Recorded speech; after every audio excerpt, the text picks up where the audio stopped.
I don't want anyone else's broken toys. Hello, y'all. I'm Diana Brienne. So I once heard someone say, I don't want anyone else's broken toys. And I really got to thinking about what does that mean, broken toys? And then I heard someone else say that they lived in the land of broken toys. And so, do we not want a broken toy?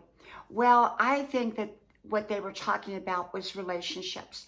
They didn't want to step into someone else's situation that was significant enough to impact their life if they were to get involved with that person. And I think in this situation, they were talking about people that were going through a divorce and that had a lot of issues at that time. And they didn't want to step into someone else's broken toy, meaning they didn't want to step into a situation that was broken at the moment and that could impact their life.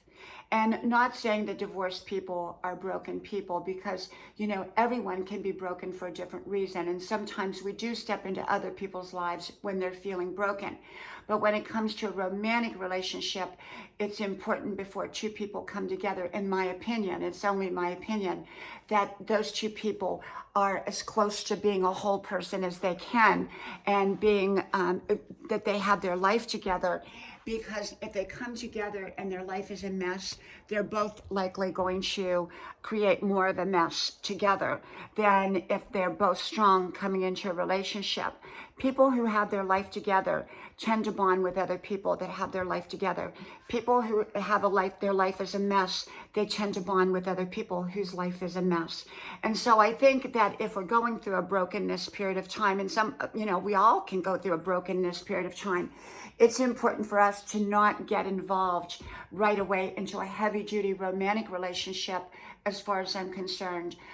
Because if we do, we're likely taking all of our issues and then likely we're choosing somebody who's also going to have a lot of issues, and we're going to be combining those issues together and maybe even create a bigger problem or a bigger mess in our life.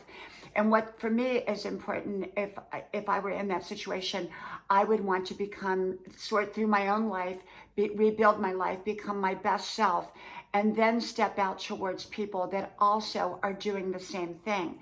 That doesn't mean that we don't become friends with someone who is going through a broken time. There's a lot of people that are broken for various reasons, and not all of those are romantic reasons. And so the thing about it is that if you're coming from a place of brokenness, often you're going to find someone else who's broken, and neither of you have had time to heal, regenerate, and to rebuild your life in a very positive way. And there can be a lot of negativity that's surrounding those two people, and into that relationship they're going with all this negativity and all this baggage. Sometimes we've got to clear out that baggage first before we enter into a new healthy relationship, because we don't want to take that relationship and make it nosedive because there's just too much baggage on the plane, so to speak. You don't want to do that. And so you want to be in a great place in your life to enter into a relationship and pick and choose from people who are also coming from that perspective as well. And when it comes to being broken, we can find friends, we can, build great support systems during that time that can help us with our brokenness, or we can help others with their brokenness. But when we become romantically involved with somebody who is going through a time like that, or we're going through a time like that, we're not coming from a place of strength on either side, and that can pose issues in a relationship.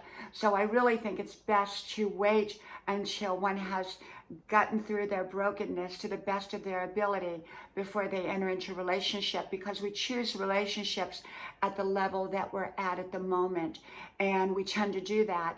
And if we're coming from a great place, we're going to probably also pick from people that also are coming from that perspective as well. Okay, from my house to yours, may God bless you. I hope you like, share, subscribe, and I hope to talk to you soon again. Bye-bye.